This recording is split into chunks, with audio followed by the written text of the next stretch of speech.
ബഹുമാനപ്പെട്ട DCC അധ്യക്ഷൻ ശ്രീ പാനൂർ രവി, ഇവിടെ ഇരിക്കുന്ന എല്ലാ UDF നേതാക്കളെ, കോൺഗ്രസ് സഹപ്രവർത്തകരെ, സുഹൃത്തുക്കളെ, മാധ്യമപ്രവർത്തകരെ, ഇത് ശരിക്ക് ഒരു കറുത്ത ദിനം, ശരിക്കും ഒരു കറുത്ത രാത്രിയായിരുന്നു ഇന്നലെ രാത്രി. നിങ്ങൾക്കറിയാം, ഒരു മുഖ്യമന്ത്രി മാത്രമല്ല, ഒരു ദേശീയ രാഷ്ട്രീയ പാർട്ടിയുടെ അധ്യക്ഷനായ ശ്രീ അരവിന്ദ് കെജ്രിവാളിനെ ഡൽഹിയിൽ അറസ്റ്റ്പ്പെട്ടു. ED-ക്കാർ വന്നിട്ട് അറസ്റ്റ് ചെയ്തു. ആ ഒരേ ദിനം കുറച്ച് മണിക്കൂർ മുമ്പ് ശ്രീമതി സോണിയാഗാന്ധിയും കോൺഗ്രസ് പ്രസിഡന്റ് മല്ലികാർജുൻ ഖർഗെയും രാഹുൽ ഗാന്ധിയും ചൂണ്ടിക്കാണിച്ചതായിരുന്നു കോൺഗ്രസ് പാർട്ടിയുടെ ബാങ്ക് അക്കൌണ്ട്സിൽ ഒരു ഫ്രീസ് കൊണ്ടുവന്ന ശേഷം നമുക്ക് സഞ്ചരിക്കാനോ നമ്മുടെ സ്ഥാനാർത്ഥികൾക്ക് സഹായം കൊടുക്കാനോ ഒരു മാർഗമില്ല. ഇത് ശരിക്കും നമ്മുടെ ജനാധിപത്യത്തിനെ ബാധിക്കുന്ന ഒരു അറ്റാക്കാണെന്നൊരു സംശയവുമില്ല, ഒരു ആക്രമണമാണ്. അവരെന്താ ചെയ്യാൻ ആഗ്രഹിക്കുന്നത്? ഈ വിഷയത്തിൽ അവരുടെ ആഗ്രഹം ഇത് മാത്രമാണ്: എല്ലാവർക്കും ഒരേ രീതിയിൽ ഒരേ അവകാശത്തോടെ പ്രവർത്തിക്കാൻ സാധിക്കരുത്. BJP ഇലക്ടറൽ ബോൺസും എല്ലാറ്റിനും ഗുണമെടുത്തിട്ട് സുഖമായിട്ട് ജീവിക്കുന്ന സമയത്തിൽ മറ്റേ പാർട്ടികളുടെ ഈ പ്രചരണം ചെയ്യാനും തെരഞ്ഞെടുപ്പിലെ മുൻകൈ എടുക്കാനൊരു സാധ്യത കൊടുക്കാതിരിക്കുന്ന ഒരു ശ്രമമാണ്. അത് നമ്മൾ ഒരിക്കലും അംഗീകരിക്കാൻ സാധിക്കില്ല. ഞാൻ നേരിട്ട് പറയട്ടെ, ഒരൊറ്റ ആഴ്ച മുമ്പ് മോഡൽ കോഡ് ഓഫ് കോണ്ടക്ട് പ്രഖ്യാപിച്ചു ഇലക്ഷൻ കമ്മീഷൻ. അതിന്റെ അർത്ഥം എന്താണ്? സർക്കാർ ഏത് തീരുമാനങ്ങളും എടുക്കാൻ പാടില്ല, ഭരിക്കുന്ന പാർട്ടിക്ക് കുറച്ച് അഡ്വാൻറ്റേജ് കൊടുക്കാൻ പാടില്ല. പക്ഷേ രണ്ട് ഗവൺമെന്റ് ഡിപ്പാർട്ട്മെന്റ് ഇറങ്ങി IT കോൺഗ്രസിന് വിരുദ്ധമായിട്ടും ED ആം ആദ്മി പാർട്ടിന് വിരുദ്ധമായിട്ട് ഇറങ്ങുമ്പോൾ അതിന്റെ അർത്ഥം എന്താണ്? അത് ജനാധിപത്യത്തെ ബാധിക്കുന്ന ഒരു ആക്ഷൻ അല്ലേ?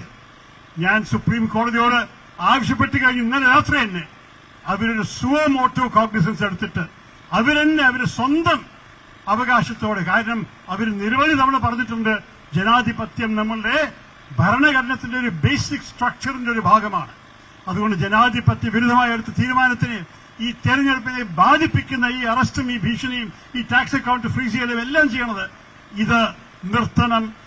തെരഞ്ഞെടുപ്പ് കഴിയുന്നവരെ അവർക്ക് ചെയ്യാൻ അവകാശമില്ല. ഞങ്ങൾ ഒരിക്കലും പറയുന്നില്ല പ്രതിപക്ഷ പാർട്ടികൾ ആവശ്യപ്പെടുന്നു ഞങ്ങൾക്ക് തെറ്റ് ചെയ്യാൻ സ്വാതന്ത്ര്യം വേണമെന്ന്. അതല്ല ഞങ്ങൾ പറയണത്.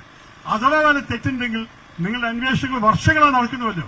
ഇന്നലെ കോൺഗ്രസ് പാർട്ടിക്ക് ഒരു ടാക്സ് ഡിമാൻഡ് കിട്ടിയത് 31 വർഷം മുമ്പത്തെ ആയിരുന്നു. അതൊക്കെയാണ് ഇവർ കാണിക്കുന്നത്. അപ്പൊ ഞാൻ പറയട്ടെ, നിങ്ങൾ ഇത്രത്തോളം കാത്തിരിക്കാൻ സാധിച്ചാൽ 2 മാസം കൂടി കാത്തിരുന്നൂടെ? ജൂൺ 4 കഴിഞ്ഞിട്ട് നിങ്ങളുടെ അന്വേഷണമൊക്കെ പൂർത്തിയാക്കിക്കോളൂ. പക്ഷേ ഈ തെരഞ്ഞെടുപ്പ് നടക്കുമ്പോൾ ഒരു മോഡൽ കോഡ് ഓഫ് കോണ്ടക്ട് ബാക്കി എല്ലാ രാജ്യത്തെ എല്ലാവരെയും ബാധിക്കുമ്പോൾ എന്തുകൊണ്ടാണ് BJP നയിക്കുന്ന ചില ഡിപ്പാർട്ട്മെന്റ്സിന് മാത്രം ഇതെല്ലാം ചെയ്യാനുള്ള സ്വാതന്ത്ര്യം? അതുകൊണ്ട് ഞങ്ങൾ ഇവിടെ ശക്തമായി ഇതിനെ എതിരിക്കുന്നു. നമ്മൾ മാത്രമല്ല, നമ്മളുടെ ആം ആദ്മി പാർട്ടികളുടെ സുഹൃത്തുക്കൾ അവിടെ നിൽക്കുന്നുണ്ട്. UDF പാർട്ടികൾ എല്ലാവരും ഇവിടെ ഉണ്ട്. ആം ആദ്മി പാർട്ടിയിൽ അവിടെ നിൽക്കുന്നു. ഞങ്ങൾ പറയട്ടെ, ഇതില് പ്രതിപക്ഷത്തിന്റെ ഏത് പാർട്ടിക്കും അഭിപ്രായ വ്യത്യാസമില്ല. ഇങ്ങനെ മുന്നോട്ട് പോയി കഴിഞ്ഞാൽ നമ്മുടെ ജനാധിപത്യമാണോ എന്ന് ചോദിക്കാൻ കൂടി സാധിക്കാം. അതുകൊണ്ട് ഞാൻ ഒരിക്കലും കൂടി നിങ്ങൾ എല്ലാവരോടും പറയുന്നു, ജനാധിപത്യം നമുക്ക് സംരക്ഷിക്കണമെന്നുണ്ടെങ്കിൽ നമുക്ക് നമ്മളെല്ലാവരും വിശ്വസിക്കുന്ന ഈ തെരഞ്ഞെടുപ്പ് ഒരു ഫ്രീ ആൻഡ് ഫെയർ ഇലക്ഷനായിട്ടും മുന്നോട്ട് പോകണമെന്നുണ്ടെങ്കിൽ ആ അറസ്റ്റിനെ പിൻവലിക്കണം. ഈ ബാങ്ക് അക്കൌണ്ട് ഫ്രീസിങ്ങിനെ അവർ മാറ്റണം. എല്ലാ പാർട്ടികൾക്കും അവരുടെ കഴിവ് പ്രകാരം അവരുടെ സന്ദേശം ജനങ്ങളുടെ ഇടയിൽ എത്തിക്കാൻ സാധിക്കണം. അങ്ങനെ മാത്രമേ ജനാധിപത്യത്തിന്റെ എല്ലാം വെച്ച് അത്യാവശ്യം കാര്യം അത് ജനങ്ങളുടെ അഭിപ്രായങ്ങൾ അറിയാൻ സാധിക്കുള്ളൂ.